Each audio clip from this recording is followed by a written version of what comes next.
Hey everybody, it's Sunday, it's time for story time, and today is Mother's Day. So I've got a special book to read for you today that is Mother's Day's themed because that's what I do. It's a holiday, I themed the book after it. I also brought out an animal that some people have told me only a mother could love. I brought out a sheltopuskik. This here is Riddle. Riddle, the sheltopuskik, is also known as a glass lizard or legless lizard. This particular species is found in Russia. So sheltopuskik, very, very, very cool animal. Sheltopuskiks are actually found on every continent except Antarctica because it's way too cold. He's a reptile, not going to really work out in Antarctica. But sheltopuskiks tend to spend the majority of their life underground. So when people look at them, they're like, "Oh, that's a really interesting looking snake." Nope. The only thing he has in common with snakes is the fact that they both are cold-blooded and that they don't have legs. That's really about it. This guy actually has more in common with a skink than he does a snake. And when you look at his face, you can definitely see the looks of like a fire skink or a blue-tongued skink in that.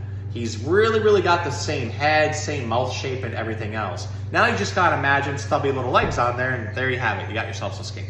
Now, another thing is when we look at these guys compared to snakes, usually on a snake, we have very little tail. Usually about this much is gonna be your tail. But on a sheltopuskik, you got your tail all the way up here.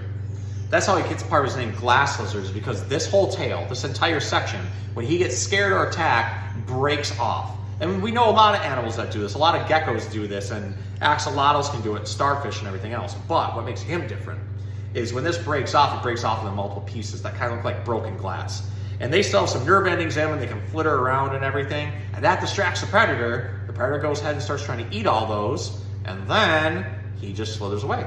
And then he's going to take about a year or so and start to grow this entire tail completely back again. Now, he's flicking his tongue out because he can smell with his tongue, similar to a snake, although snakes probably have a much stronger sense of smell through their tongue. Sheltopuskik still can hear, because like other lizards, he's got little ear holes. He can see pretty well, and then of course he can flick his tongue and smell too. So he's going to use all these senses to help him search for invertebrates and arthropods. His favorite thing being snails. These guys have an incredibly powerful jaw, as you can kind of see by the head shape right here where it gets kind of thick. That's where he can use that jaw power to snap a snail shell in half. So it literally just takes one crunch and crunches that thing completely up. You gotta hold your finger, which I've had them get hold of my fingers before, they can actually break your fingernail. Not a very fun time, but Riddle is very used to being taken out. He's an education animal. He doesn't do that type of stuff anymore. So, with that being said, we're gonna read our Mother's Day book called I Love Mom by Joanna Walsh and Judy Abbott. So, Riddle, go ahead and saddle up. We're gonna read a Mother's Day book. All right. Some smiles are sun smiles, run for miles smiles, but no one smiles wider, brighter than my mom's smile.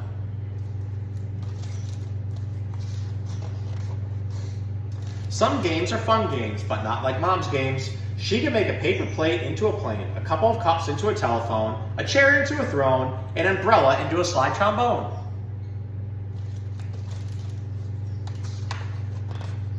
But who would have guessed a mess could be so quick to pick up, a box so quick to pack up? Count to 10, sit on the lid, there, done. What's next? Nobody bakes so cakey, no sticky mix so yummy, crumbs as mommies.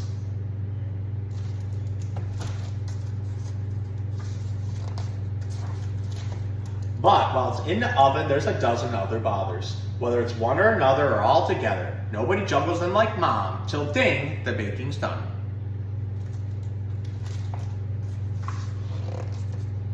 When we go out, she slips her hand in mine. No other mother looks so fine.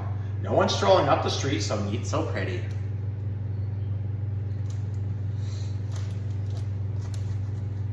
What you doing, buddy? And at the park, nobody swings my swing so high. No one brings the sky closer to the seesaw.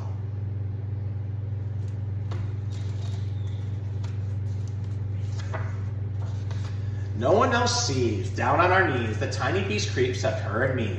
But if we fight, no one else can take a wrong and make it right. No tears for hurt near feelings could be kissed better.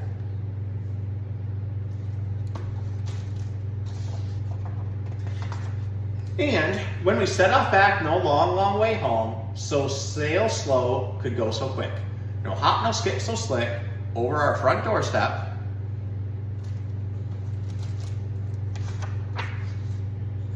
To get us home in time to eat. And then, no bass splash could be wetter, no water jet set to get her back, is such a laugh.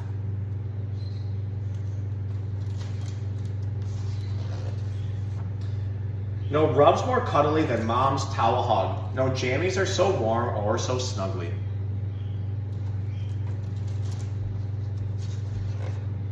No tucking in so dozy, no toe so cozy. No goodnight kiss so right. Good night, Mom. Good night. The end. Well, I hope you guys enjoyed this Mother's Day edition of Storytime, where we got to learn about Riddle the sheltopuskik, who is now my mustache, and then an awesome book called I Love Mom. So, have fun. We'll see you guys next time.